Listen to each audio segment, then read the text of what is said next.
And we live, baby. To quote Mr. Chris Ferguson, what's going on, all you Facebook Live and YouTube Live fishing freaks? Welcome back to this episode of OnAnotherLine Live. We're going to talk all things topwater today, favorite baits, how to fish them. Probably going to be about a 30 to 40-minute episode, trying to keep it calm, cool, and collective. And then talk about St. Clair trip this past weekend. JR was at Lake Erie, so we'll give you guys a little bit of a rundown about that. Right after the short intro, we will get into it. Let's go. That's a life of a fisherman you wouldn't understand. Something you can't feel on dry land. You gotta get your arms way up in a cage and set the hook on smallmouth bass, and then you'll understand.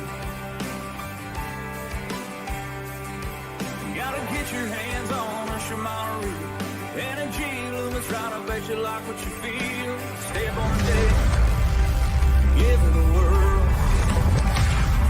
Hello, welcome to my world. What's going on, everybody? JR's. It didn't pick it up, man. I was hoping it would get it like real fast. Hey, up. Hey, there we go. That's what I heard about Topwater, right? There we go. And again, welcome to this episode of OnAnotherLine Live. We're going to be talking all things topwater. I was at Lake St. Clair this past weekend. Jared was Lake Erie. We're going to talk about those trips, but mainly talking about topwater today. We are not even really a week away from Memorial Day. Memorial Day is this coming Monday. It is a very serene time for me. One, because I am super proud to be of the American descent. I'm glad to have been born in the land of the free, because of the brave. But we won't see you guys until after Memorial Day. So I'd like to take this opportunity right now, just have a quick moment of silence for those men and women out there that we've lost in protecting our freedom here in the United States of America.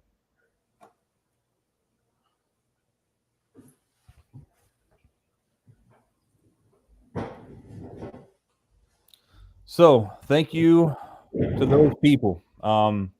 Means a lot to me because I get to do what I like to do, whether that's teach high school, catch bass, drink beer, whatever. I get to do that because I am I'm not in a country, and I'm not saying this lightly, I am in the best country. I believe that because of the thing that, again, those, Memorial Day to me means remembering those who have lost their lives protecting my freedom. And I do not take that lightly. So if you are a veteran, I'm glad that you're still with us, because if you weren't still with us, you'll be watching this podcast, obviously. But I appreciate you guys, you men and women, protecting my freedom, because we get to come on here every Tuesday and talk fishing and act like a bunch of imbeciles that actually know what we're talking about, when we kind of go by the mentality is, if you can't, I don't know, I guess if you can't coerce them with brains, baffle them with BS. That's the way it goes. I love your alliteration there. Yeah. If you can't impress them with brains, baffle them with BS. Tyler Williams in the house. First off, give a shout out to a couple followers. We had Brent and his partner Tim, I believe, finishing 22nd in the casting for kids. They were top 10 first day.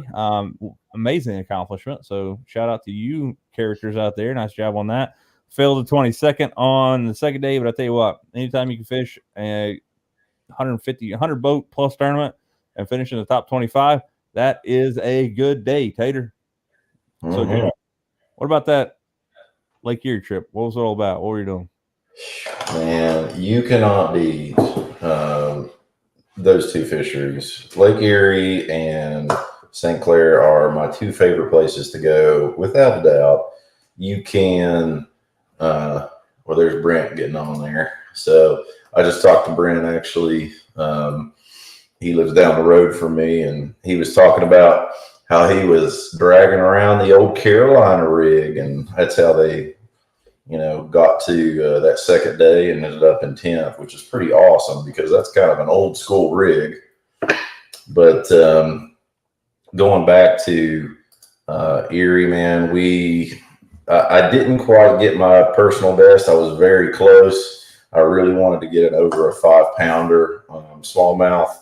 I got a 414 on a big swim bait, which was so sweet. And I'm really pumped to, have my Phoenix in another awesome fishery. So next month, I'm going to take it up to St. Clair and just knock another one off the list.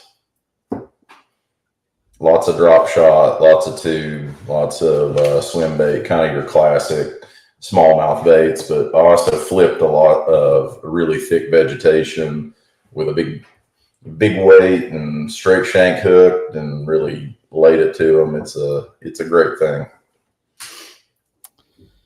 That is amazing. So yes, as Jared was talking about a second ago, I have came from my third trip to Lake St. Clair in the last 2 months, and I'm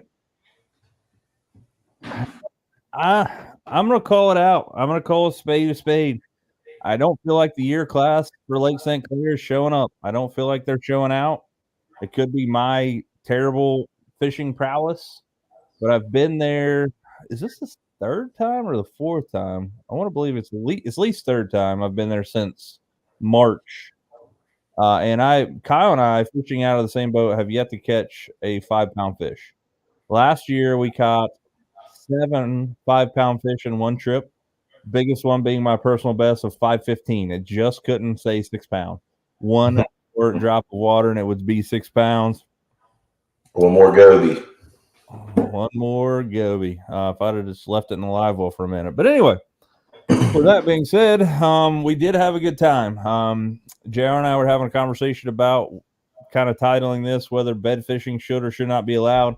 But I feel like that we are in a world of fishing right now where so much negativity. I want to stay away from the negativity because that's a polarizing subject. Either you like it or you don't, or you're kind of in the middle, because that's where I'm at. But I don't want to put people in that situation. What I want to do is I want to talk about something that is, near and dear to my heart, and that is topwater fishing. But back to the St. Clair trip. One of the cool things that I didn't think would be a huge factor for me.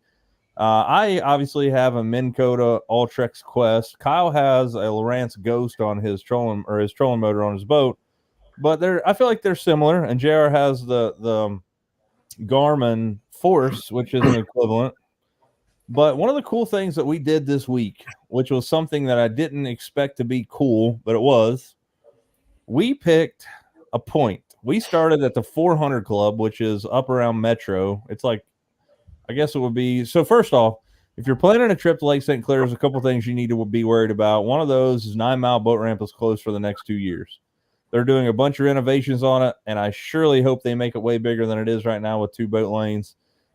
They did reopen what everybody calls the Crocker Boat Ramp, which is actually the Clinton River cutoff ramp. It is super nice. You can put like 10 boats at a time in there. Huge parking lot, really cool. $11 a day to park there, or $40 a year. If you're going to be there more than 3 days, obviously the $40 a year is where you need to go. But that $40 a year allows you to put in at several ramps. 9 Mile when it's open, Clinton River cutoff, Harley Ensign, the ramp that's up by I can't never think of the name of it. It's past Anchor Bay, and then there's one there that's by the Air Force Base. What about Metro? What is it? And Metro? I don't think it does for Metro. I think Metro is its own deal. I could be wrong, but pretty much all DNR ramps that get you in there. But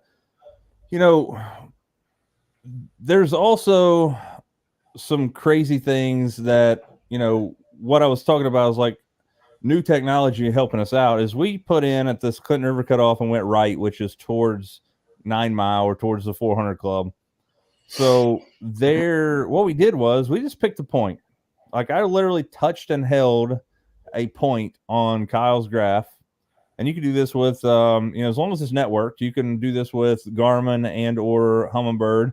But I just picked a point that was in the same, because the cool thing about Lake St. Clair is like it's just a big giant bowl. You can say, okay, this flat right here is going to be 8 foot from like 9 Mile to 400 Club. And like it's probably 5 miles of a flat that's that deep. So I just picked a point way out there. I'm talking like 5 miles from us. I just picked, well, it wasn't 5 miles, whatever it is there. It's probably 5 miles. It's from about 2. It's way more than 5 miles if the mile roads are legit. The white tent is on 16 Mile. That's the Veterans Memorial tent. That's a 16 mile. 9 Mile obviously is almost half that distance down there. I would imagine the 400 Club has got to be half that distance. So it's like 10 miles probably, if that, or if not more. So I picked a spot like 5 miles away from us, just held it, and then told his transducer,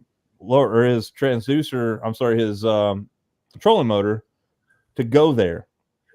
And I put it on one. It's actually, you can do it on the Lowrance. I'm not sure about Garmin or Humminbird, but the Lowrance thing I thought was really cool is that you can do speed in miles per hour, or you could do percentage of the actual power of the trolling motor. So we just put it on 5% and hit go, and we never had to touch the trolling motor unless we were about to run into a boat, and then we would move it out of the way and then restart it. We fished 5+ miles in one direction, never ever touching the trolling motor.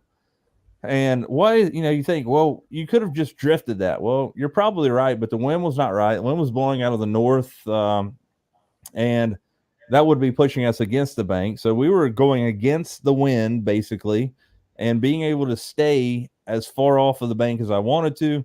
Really daggone cool thing, especially coming from the new trolling motor stuff, whether that be Garmin, Humminbird like I have, or, Minn Kota, as well as the Lowrance stuff. But it was a really cool feature that I didn't think I would pick up on, but it actually saved us a lot of time. When you stand up on that, on the trolling motor all day, it's kind of, it will wear on you.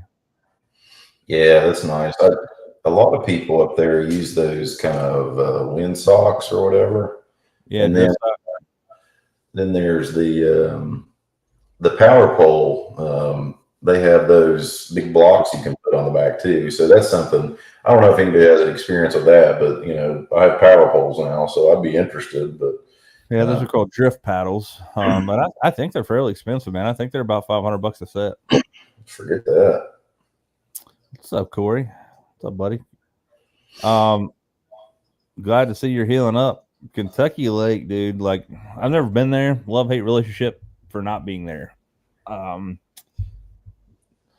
Did see Ryan Salzman's post a couple weeks ago. He graphed some. What the heck?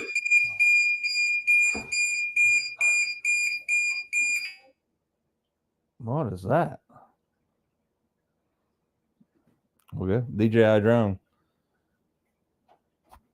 Anyway, Ryan Salzman's post the other day said that he graphed Asian carp in Gunnersville. Sure hope that's not the truth, but they looked awfully similar on the graph. Anyway, back to the trip to Lake St. Clair. Caught a few fish.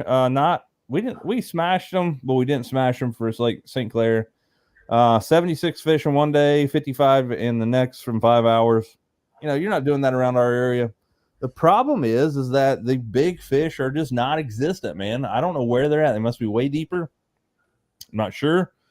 I hope. I did see this year the absolute most boats I've ever seen at my entire life on St. Clair at one given time.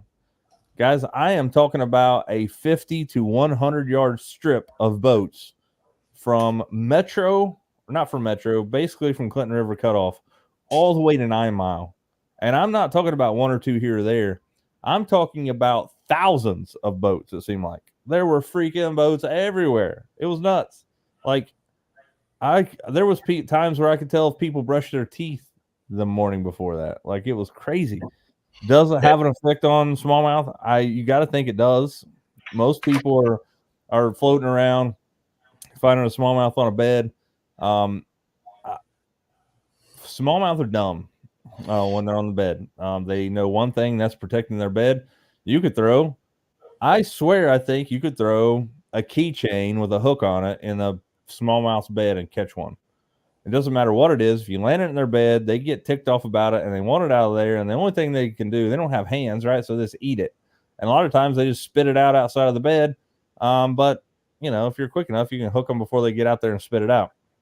You have 1,000 boats traveling around the same 5,000 fish. You got to figure that 90% of all those fish are getting hooked multiple times a day. And here's what I'm going to say about that. I did my share of bed fishing in the past, and I did my my fair share of bed fishing this time, but I don't like doing it. Second off, I caught 3 fish. Kyle caught 1. I caught 3 fish that had drop shot hooks and weights in their face that I took out. I got like $19 worth of tungsten out of the deal. Kyle had caught one that had a Ned rig in its jaw. It's just, I don't know.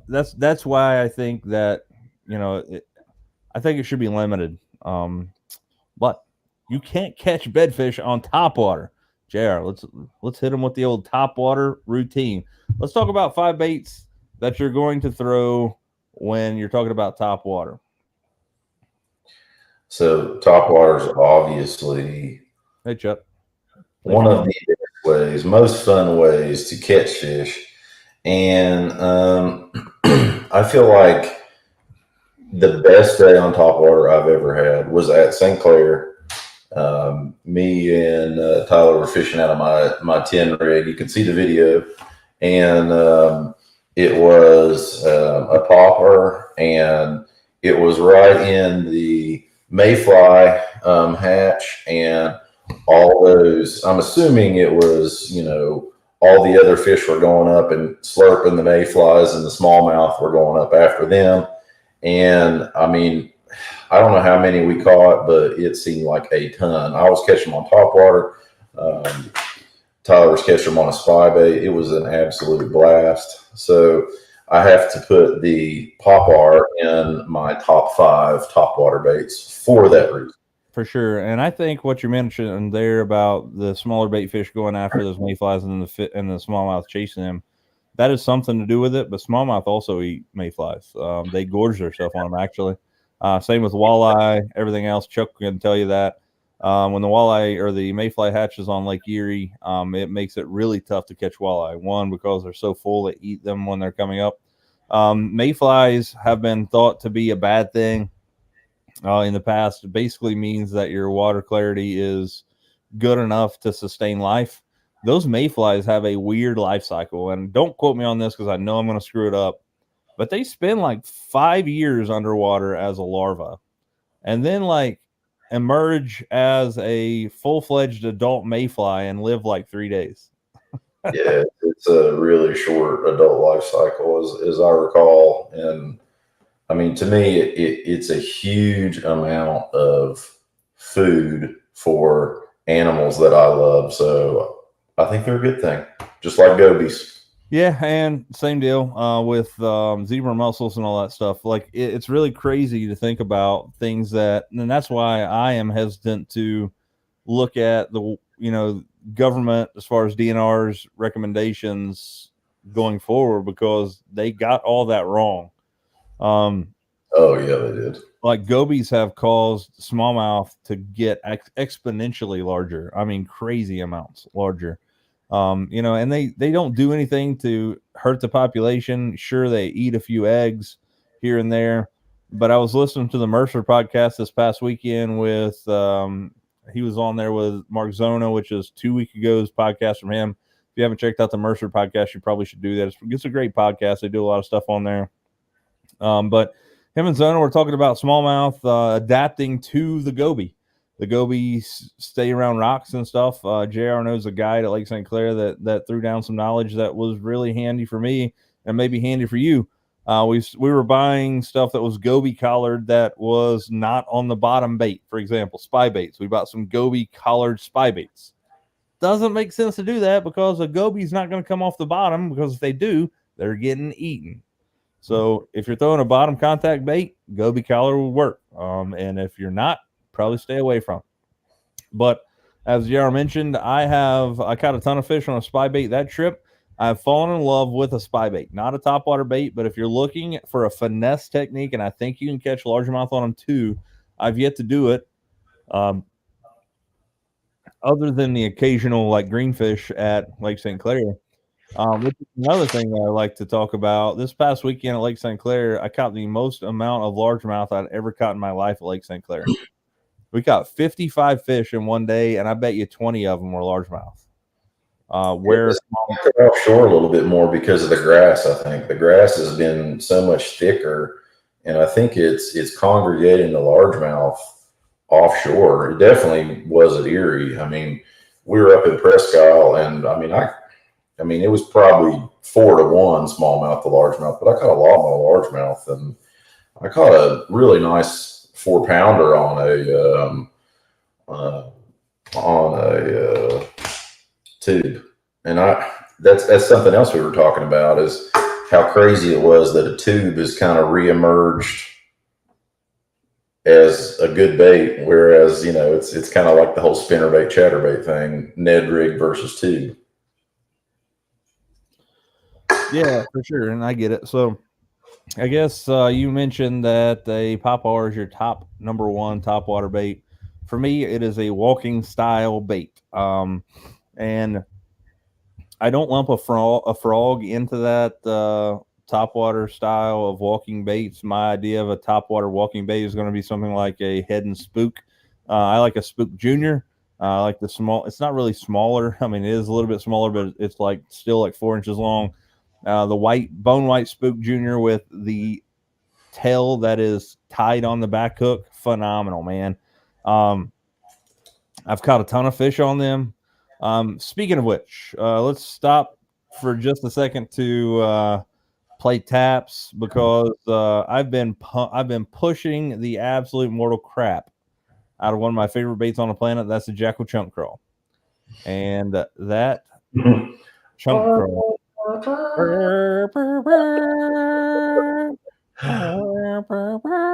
They're being discontinued, man. Talk about shot through the heart, and you're to blame, darling. You give love.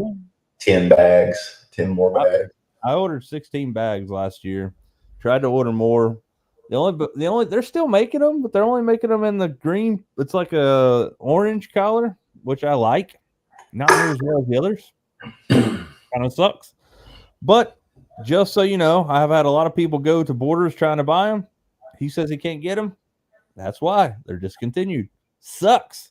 I'm talking about like my day was absolutely shot last week because I asked Drew and he's like, "Yeah, this is the only one we're making right now." I was like, "Good God, are you kidding me?" Anyway, they suck, don't buy them. What is it? / they suck, don't buy them. Yeah, I'll leave them for me.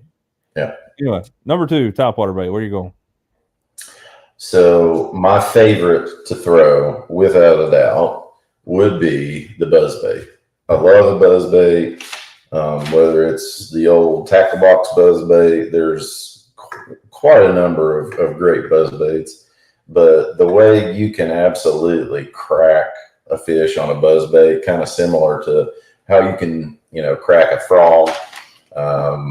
I love a buzzbait. Pretty outstanding lure. Bless you. Oh yeah, I muted my mic just in time for that. Such a gentleman. Yeah, I figure most people might have headphones on or whatever. Long story short, number 2 on my list, and this is I'm buzzbait with JR, but I can't say that because he already said it. One of my favorite topwater baits on the planet right now, and it has its purpose. It's not going to be something you can throw all the time, but the Jackal Riser bait is one of my favorite topwater baits to throw.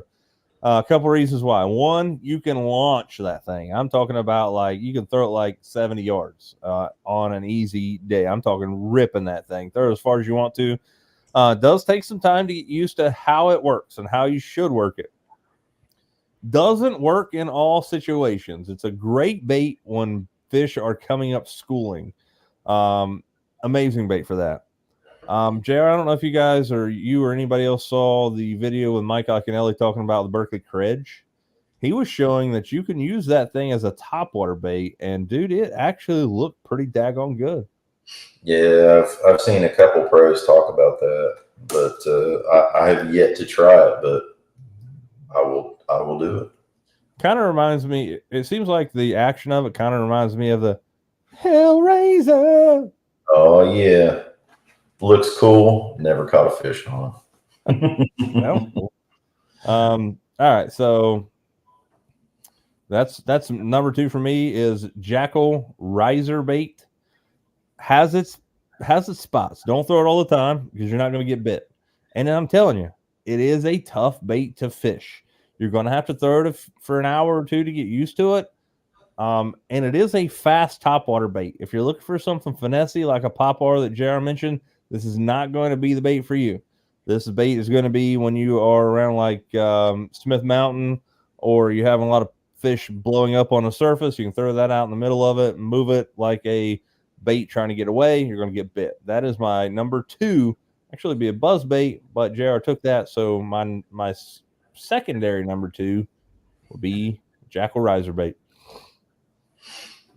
And my next one, you'd have to, I mean, we already talked about it, the frog. And this is something I was hoping I could get something out of everybody at home listening. Let me know when you throw a popping frog versus when you throw a walking frog. This is something I kind of struggle with. And I'll tell you what my kind of thoughts are on it. When it's really calm and you want to throw a frog, or you're on a mat and you're throwing a frog, it's a walking frog. If there's a little bit of chop, I'm going to throw a popping frog just because it's going to throw a lot more water. What do you think about it? Yeah, I don't know, man. Like, I don't throw popping frogs. I just throw like. I will tell you, I am bougie when it comes to frogs. I throw only Spro frogs. I really like them a lot.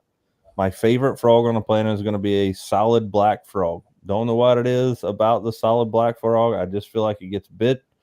I also feel like that the colors of topwater baits do not matter as much because they're more reaction strikes, and take that for what it's worth. Super clear lakes, and if you're fishing it really finessey, like something like a spook, and you're jerking a couple times and it's sitting there for a extended period of time, and the fish has ample time to look at it, sure. But if you're fishing like it should be fish, I don't believe color matters. I believe that the darker black frog, whether you're throwing Spro or whatever, it gives a solid outline for the fish to hit, gives them more opportunity to hit the fish or hit the bait.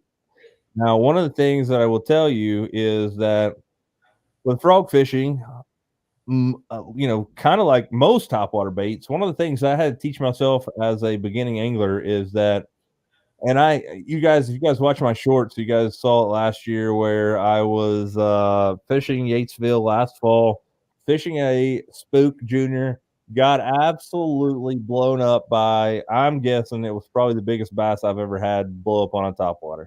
I'm talking like it scared the mortal crap out of me. It freaking blew up, and I set the hook immediately, and I like missed it by a freaking mile. But my biggest thing is that I can give you any kind of information about it. One of those is, and he probably wasn't the first person to say it. I heard it from other people, but I heard a pro last year, a few years ago, talking about fishing a topwater bait. And I think it was Hunter Shryock. Actually, it was Fletcher Shryock that said it. And he said, I never look at my bait when I'm fishing topwater. The reason is he's the same way I am. He's trigger happy, gun shy. When you hear that, you just immediately set the hook. A lot of times you're going to jerk that bait out of the fish's mouth, give him a second to eat the bait, and then set the hook. That's one of the hardest things for topwater for me. And learn how to fish a buzzbait is huge for that because, man, when you've got to let the fish take it under and actually feel the weight of the fish before you set the hook, or else you're going to pull it out of that fish's mouth. I did that probably the first 5 times I had a fish grab a buzzbait. Yeah. All right. So, all right, me and I was doing some research today about topwater baits, and there is a bait here that I'm going to show you, and I can't say it without laughing, or I can't say it with a straight face. God, it cracks me up. Let's see if you guys have ever heard of this bait.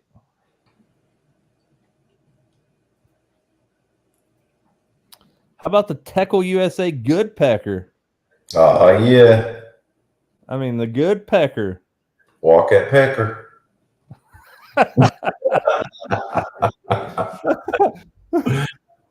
And the blade. Where would it be? Right in the Good Pecker zone. Look at that. Yeah, got the hang down. Jeez, this is a this is a kid friendly show, I swear.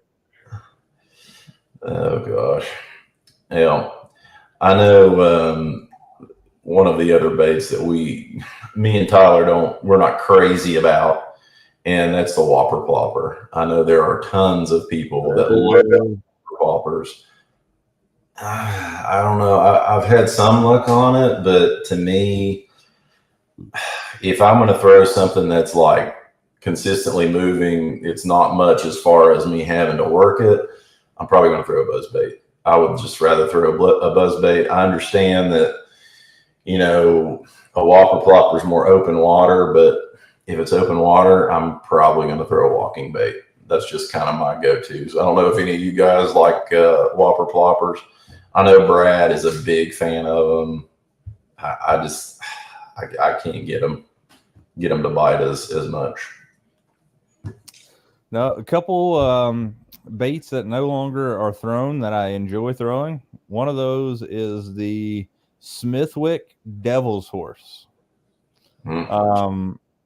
Dual spinner action, kind of like that. And you guys are going to laugh, but you guys have heard that. It's like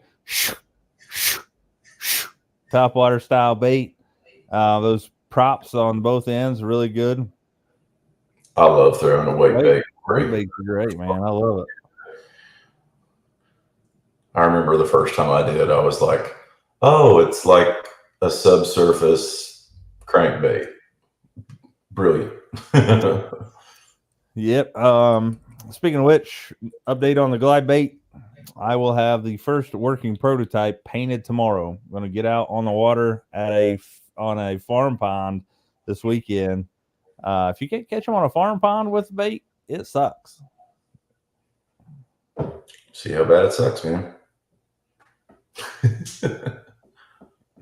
Oh yeah, for sure. Like I don't expect it to be like excellent. Excellent. Party time. Well, maybe it will. You know, shoot. Well, I'll send you a picture of a 9-pounder out of a farm pond with this glide bait in his jaw. The price, you guys better hope this thing doesn't catch any fish. If it does, price is going. Somebody commented last week, there's no way I would pay $150 or $200 for a bait. You know what? I don't care. Yeah. I don't care. Don't. Like, I get it. $200 a lot.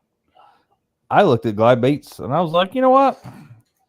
I wouldn't pay $200 for this bait because it's mass produced. What you're getting right here is a one-off.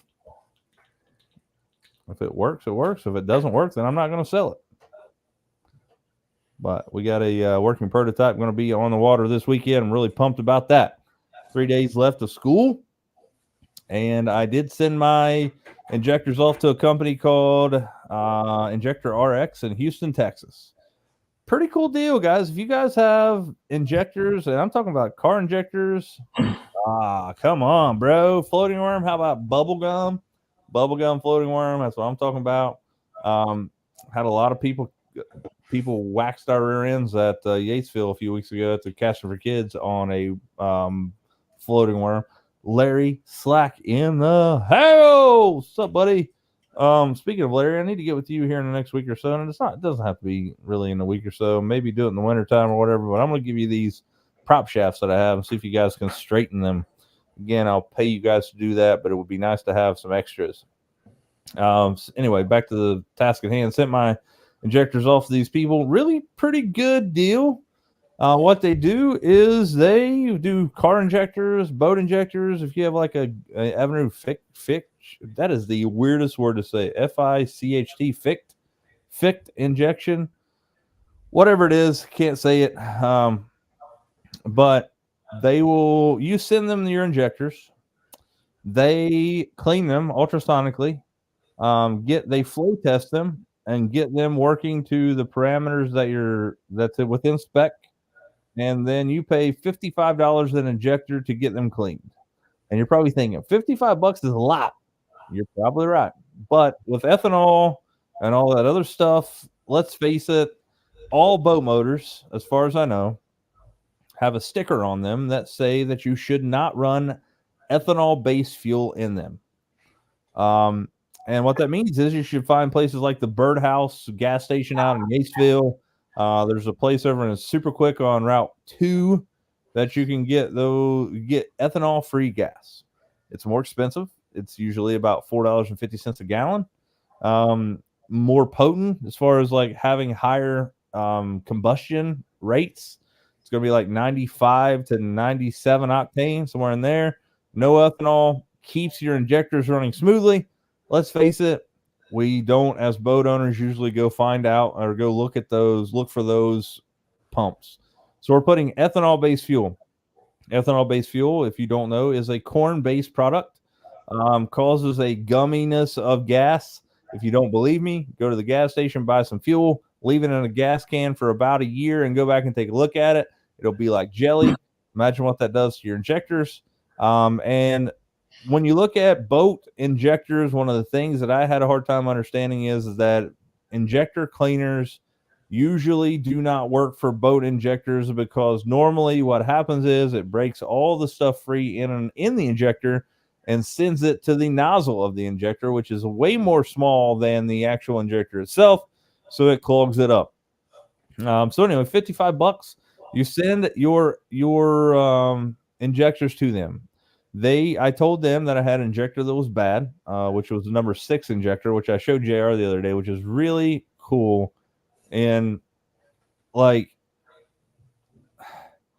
it's really cool how it works, man. I tested all my injectors with that stuff, and I can tell you that it was number 6 injector. So I sent them back and I said, hey, I have this injector that claims to be bad. And the guy messaged me back, I hate that you're having those problems. In the 15 years I've been working on these things, very rarely does an injector of any sort go totally bad. Normally they just get stuck wide open or shut closed. With the ultrasonic cleaning and stuff we do, I can almost guarantee you we can get it back working again. And he said, if we don't get it back working, I'm not going to charge you for that injector. So I'm at least going to have 5 injectors that are going to work like they were new. Again, that is a place called InjectorRx.com, I believe, based out of Houston, Texas. They got them today. Really excited to see that. Going to be 2 weeks before I can get on my boat to go fishing because of that. Toyota Series coming up. Kyle and I have a house booked around Marbury, Maryland. Actually, it's not a house. We went with a hotel. One of the things, if you're fishing the Potomac River, that I've realized is that most everything up that way as far as Airbnb and VRBO is extremely overpriced, because Marbury, Maryland, the Smallwood boat ramp is about 30 miles south of Washington, D.C. So you're getting all that touristy stuff driving the prices up. We're staying at a hotel for about half the cost of a VRBO or an Airbnb, which really surprised me. And you don't have to pay cleaning fees. Yeah, dude, that is astronomically. Sucks about that play. VRBO and Verbo and the other. Man, they want to charge you like $200 extra just to clean the place. And So I'm not a clean person. Not gonna lie to you. Like Missy and I have battles weekly about us both cleaning up after each other. But like, it makes me want to live more as a slob than I really am when I go to these places because I know that I'm paying like $250 for them to clean it. Like, if you are the cleaning company that has to clean up after me normally, they probably go in, wash the sheets because I slept in them, right? Obviously, you got to be hygienic. They're going to take the trash out, which you have to do as the tenant or as the renter there. They're going to put some new trash bags in. They're going to take the dishes out of the dishwasher, put them back into the cupboard, and they're going to make $200. It's crazy. Inflation and stuff, man. Jeez. I saw that Bailey McKinney is here. One thing about Bailey, I bet you won't throw a glide bait. Bet you won't. Get a hold of me. I'll get you one here in the next. It might be weeks, but I'll get you one, man. I want to try to get some people that I know fishing them. I'm trying to get some fish, get them in the fish or the jaws of fish. Topwater bait that nobody talks about anymore that catches them, if you can find them, the jitterbug. Oh yeah. Prove me wrong. Right now, with the freaking locust hatch, tell me you couldn't catch them on a jitterbug. No way. If you tell me that, you're a liar. There was actually a article on Bassmaster. This past month, talking about a guy that has caught more double-digit bass on a black, old-school wooden jitterbug than any other lure. And apparently the fellow makes it himself, and you can email him to get you one. But anyhow. Yeah, I mean, I don't know. I enjoy topwater fishing. It's probably my third favorite way to catch a bass, and that's weird. Most people are like topwater. Me, and this is weird to say, but if I can catch a fish on a Texas rig, all is well in the world. Next is going to be some sort of crankbait, probably, and then topwater.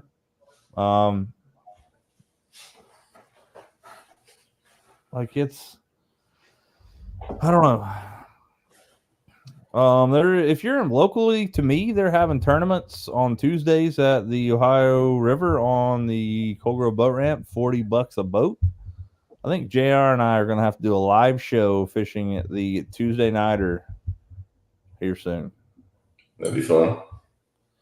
Throw out the old phone on the old tripod, try to catch us a fish. Talk to you guys while we're not catching any fish. Yeah. And go after them. Here's another cool thing. I want to talk to you guys about this. Our videos every week get seen by tens of people. We know that, right? Tens of people. Was at the Clinton River Cutoff Ramp at St. Clair this past weekend. We were going back to, I can't remember what it was. Let's see. Kyle, it was pretty frigid Saturday morning when we got there. It was overcast and foggy until 2 p.m. And when I'm talking about foggy, I'm talking about you couldn't see 80 yards in front of your boat foggy until 2 o'clock in the afternoon. Kyle was freezing to death, so much moisture in there. We went back to the ramp to get his rain suit that he left in the boat or in my truck, and went back there. There's a guy standing on the end of the dock there waiting on his sons, I guess, to come and get him in the boat. He's like, "Hey, man, I want to thank you." I was like, "Okay, all right. What are you thanking me for?" You're welcome. You helped me win a tournament on the High River. I was like, "Really?" I was like, "Where are you from?" He's like, he told me. It was like local to us. I was like, "That is crazy." First off, that you're watching my stuff. Second off, that you're from my area. And third, we're just randomly meeting on this boat ramp on this exact time. It's all cool, man. That's what it's all about. Small world.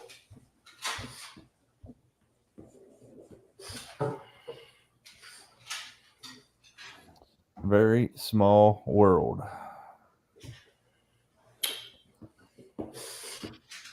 Well, we're coming up at that 45-minute mark, y'all. Exactly. Let us know what questions you have, what you want to comment about, what your favorite is. I see Corey's talking about that floating Rapala. That was a big deal down in Texas. Those guys love those. Had to have an orange belly though, and that I guess it was a bluegill thing, but didn't quite pan out for me when I was down there. But I hear it's a big deal at Sam Rayburn. You ever feel like the people at bait shops tell you that they're hitting on stuff that they just can't sell? Oh yeah, for sure, man. Like I haven't sold this bait since January of '72. This old boy right here looks like he's in the market for just that bait. Like, what are they catching them on? Well, the devil's horse. I got 2 of them back here. Only 2 left. I got to knock the dust off from them. Yeah. That's a pretty sweet picture of Grayson Lake you got back here behind you. Oh yeah, featured. Oh. Hashtag took that photo. Yeah, you need to sign your name. I did. It's there, right next to it. Right, it has a flaccid male penis beside it. Oh, glad it's flaccid. Man, I mean, I figure it'd be weird if it wasn't. Yeah, you're right. Anywho, appreciate you guys sticking around for this episode of On Another Line. Topwater baits are my favorite, third favorite, really. I think next week we're going to have JR playing the guitar to the Jaws theme. Yep. We're going to need a bigger boat. Yeah. I got some beats going. Watched a movie the other day called Dark Waters about the DuPont scandal. Wild. Holy crap. Sissonville, West Virginia. Like, holy crap. Parkersburg area. Like crazy. Like everybody on the planet has Teflon in their system now because of one plant 100 miles from here. Crazy. Definitely should check it out if you want to get scared.